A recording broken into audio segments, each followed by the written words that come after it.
I would say if you're starting something, if we're talking about starting something, uh, it's a pretty different beast from like scaling something. So if you're starting something, I would do a lot of things. Like usually there is a saying in the startup world: do things that don't scale, right? So just go out and sell your product, talk to as many customers as you can, try and define the specific ideal customer profiles that really love your product, and then try and estimate how many of those people are in the world and how you can reach them, how you can tell more about your product. Welcome to the Viral by Design podcast with Dave Rotherow, where we get inside the minds of today's leading viral marketers as they reveal the exact strategies they use to build brands, products, and campaigns that are magnetic to customers, spread like wildfire, and seize the attention of millions. This is Viral by Design. So, welcome to another episode of Viral by Design. I'm very excited today to be joined by Mike Yan. Mike is the CEO and co-founder of ManyChat, which, in case you don't know, is a messenger marketing platform that helps businesses leverage the power of Facebook Messenger for marketing, sales, and support. ManyChat is the answer to declining open rates and click-through rates in email and can dramatically increase click-through rates, engagement, and subsequently sales in your business as well. Mike launched ManyChat back in 2015. And he's since grown it to support hundreds of thousands of businesses worldwide. He loves building teams and developing products. And he's here today to show us behind the scenes of this awesome platform and how you can use it to grow your business. So, Mike, thank you so much for joining us, man. Thank you for having me, Dave. Pleasure. So, first things first, so I've used ManyChat in my business plenty of times, and the power of messenger marketing is just huge, right? So, how did you kind of come across this in the first place, and how did you come to actually develop the platform?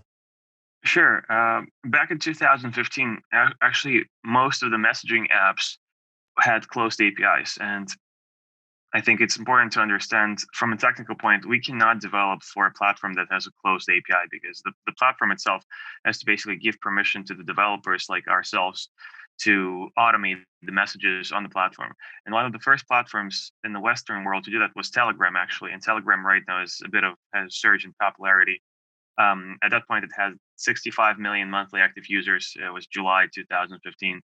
Right now, it's over 500 million. So happy about their growth. And they basically put this API out and said, "Hey guys, like you can automate conversations on our platform and do whatever you like with these APIs." And we thought, hey, it's going to be a really interesting idea if you could do, let's say, newsletters over Telegram, because we were Telegram users ourselves, and we thought this is the future of communication. This is how people are communicating already, peer to peer, and businesses will want to be a part of that conversation. So we started building that, and that took off and on a life of its own in terms of it started growing virally in countries where Telegram was the number one solution and the number one messaging app.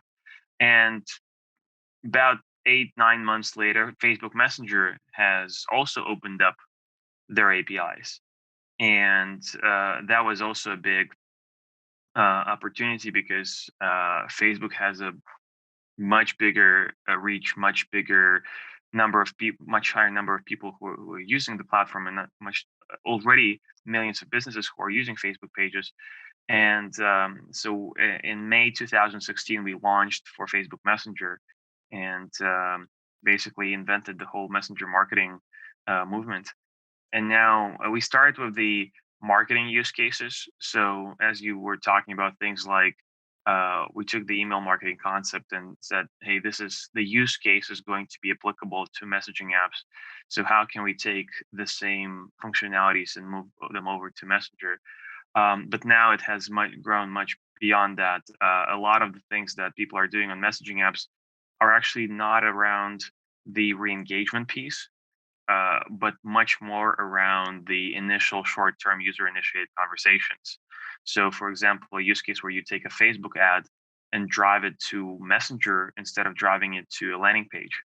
And for somebody that might be like, sound strange. Why would you drive people to Messenger instead of a landing page? But the answer is that higher conversions are happening on Messenger.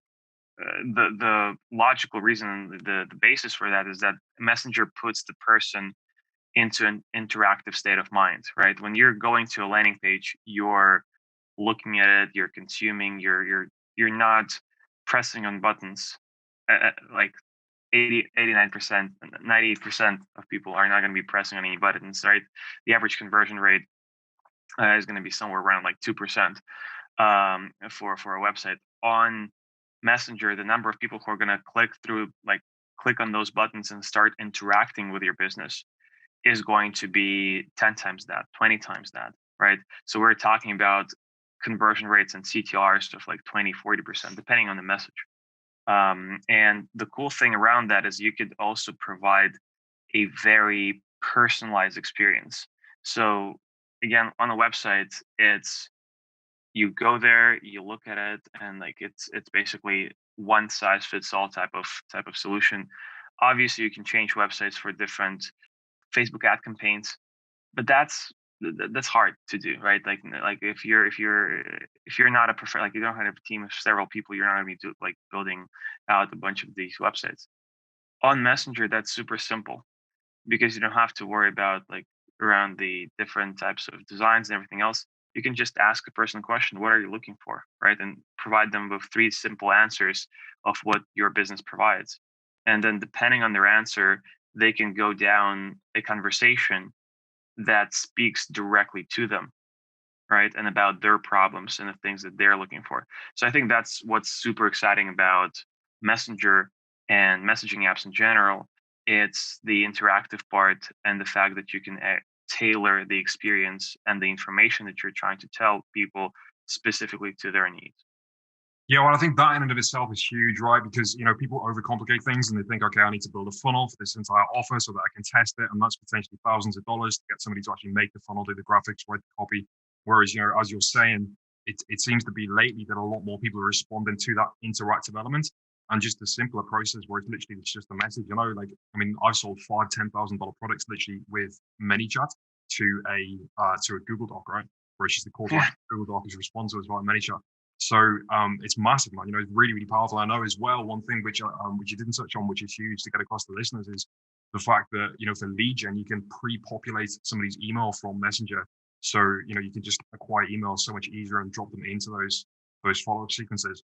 But that kind of segues into the next part of the question, which is something which is huge on people's, massively on people's minds right now, which is the whole privacy thing with the iOS 14.4 updates.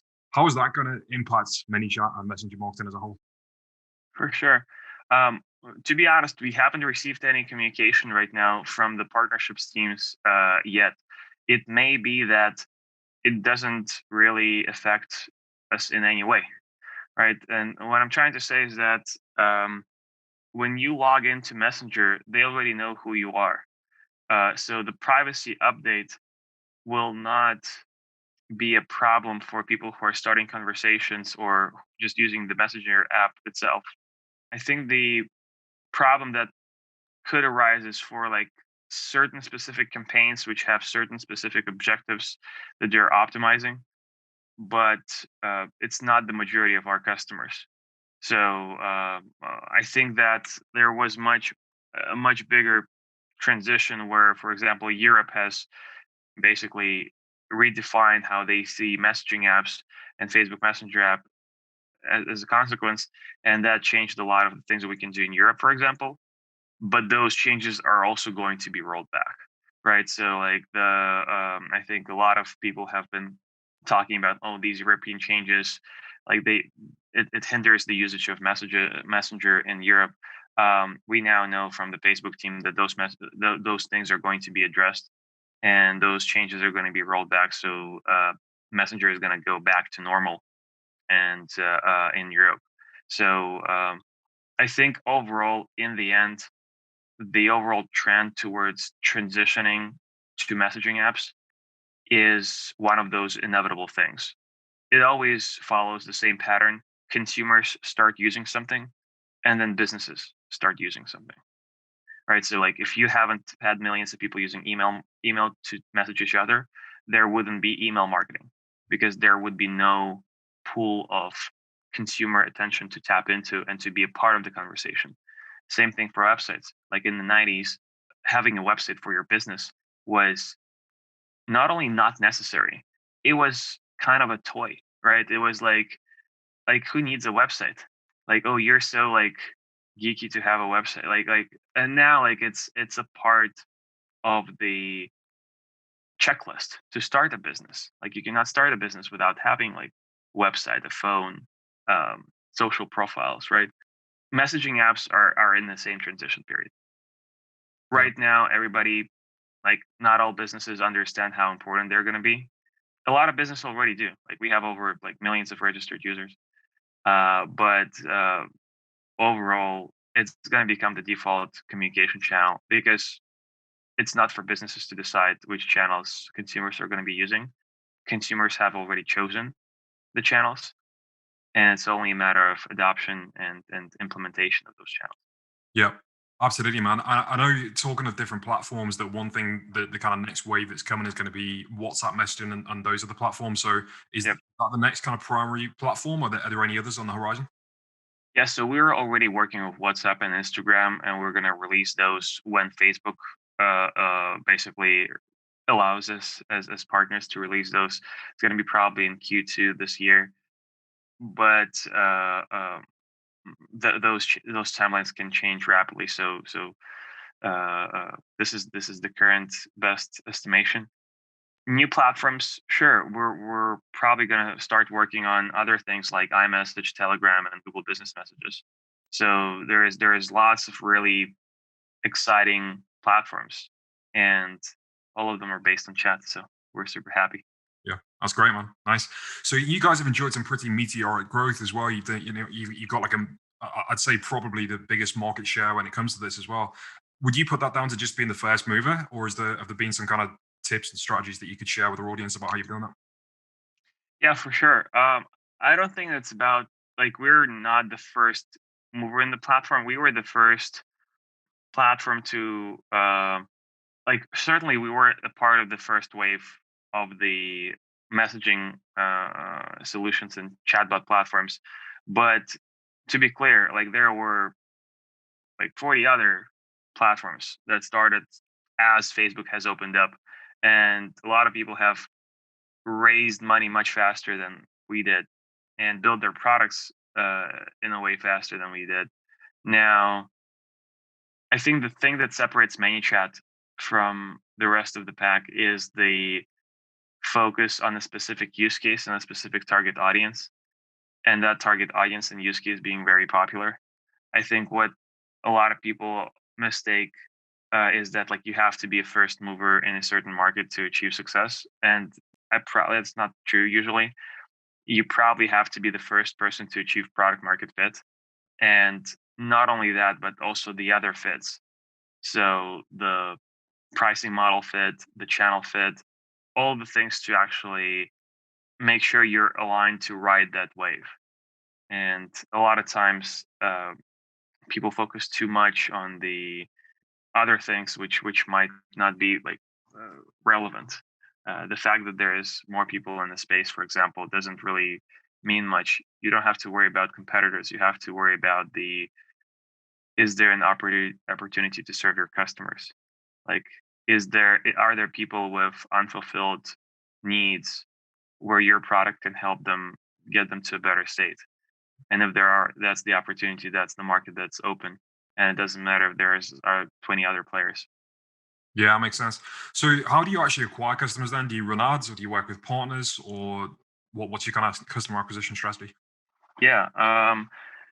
Actually, for the people usually say like build it and they will come approach doesn't work. Like it kind of was type of that approach where we build the product and then and we've published it to the public like on Product Hunt and got picked up by certain marketers, by Andrew Werner, by Molly Pittman, and by the digital marketing crowd.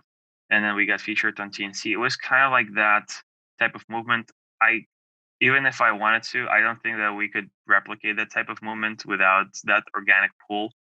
I think it's a lot of it has to be in terms of the right timing, the right product, the right people.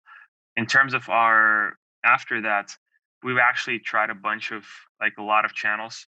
Some of them work out better, some of them work out not so well. So I would say if you're starting something, if we're talking about starting something, it's a pretty different beast from like scaling something.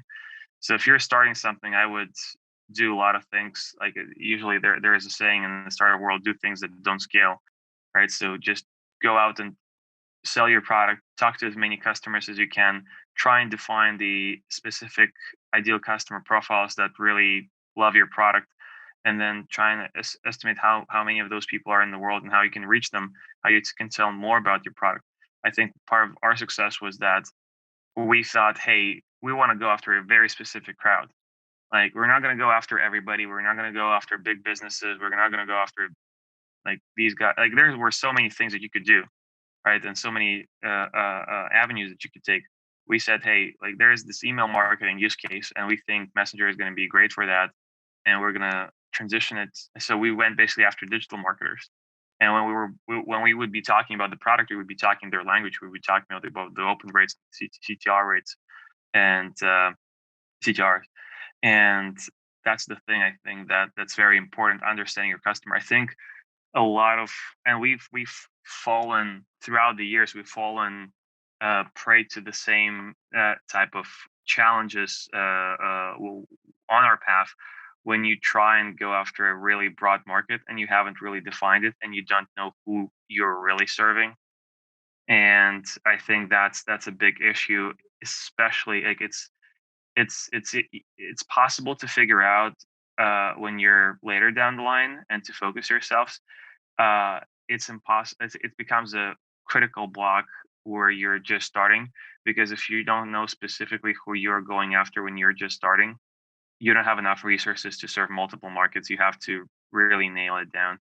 So yeah, that would be the advice. It sounds very cliche, but know your customer, specify it. Don't try to go after a broad number of after some vague definition. You can certainly test out different customer segments, but once you find somebody that really works for your business, then your product really works for, then go after that full force. Yeah, I mean, you say it sounds cliche, but I think these things often they get said so much because there's so much truth to them, right? Like it's just like Yeah. finding that real person that actually resonates so much with your products is so powerful, right? So, what would kind of be next for you? I know you've already spoken about the other platforms that you're going to be moving into, but what's the kind of big goal for ManyChat now? There's lots of things that are changing on the platforms. So, for example, we've talked about the email marketing use case, but right now, that use case is actually transitioning, right? Like there were changes into the platform 2020.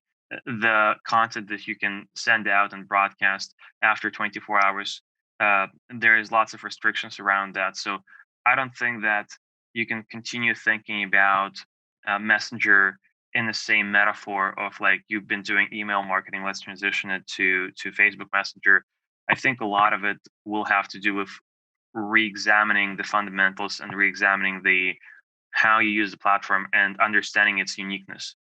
I think there is so much more value that right now the markets are getting from messaging apps. On the other hand, I think there is a lot of misunderstanding of how to leverage messaging apps and how to think about them. And that's why I've said that I think a lot of the focus is going to be on the short-term user-initiated conversations.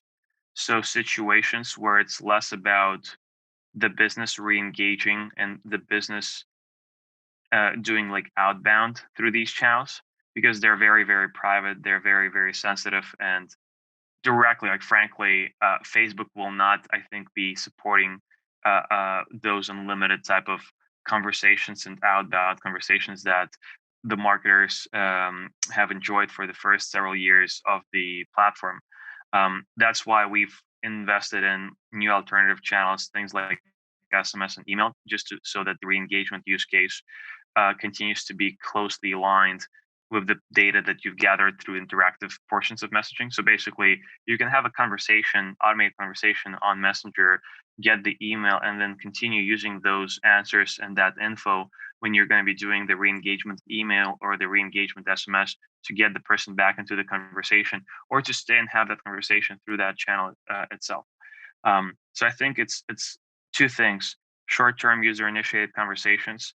That's the number one thing. I think the power of messaging apps is really, really underutilized there.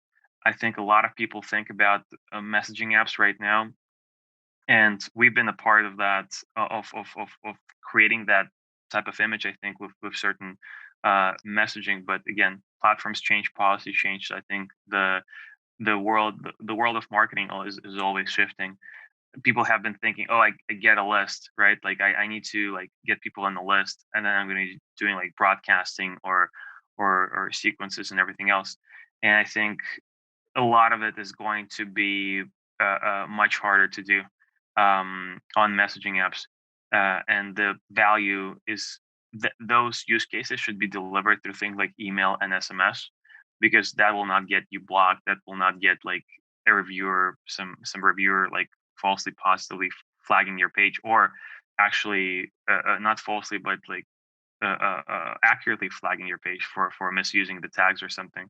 So I think those use cases are going to go to email and SMS, and the use cases in terms of the initial conversation, I think that's going to be really great for messaging apps, and also things that are for inbound. So things that where a person has questions to that they want to ask you, but it's not convenient for them to call, and they already have an open conversation with you. So that's when the person will start messaging you, asking you a question like, "Hey, do you do this? Do you do that?" etc.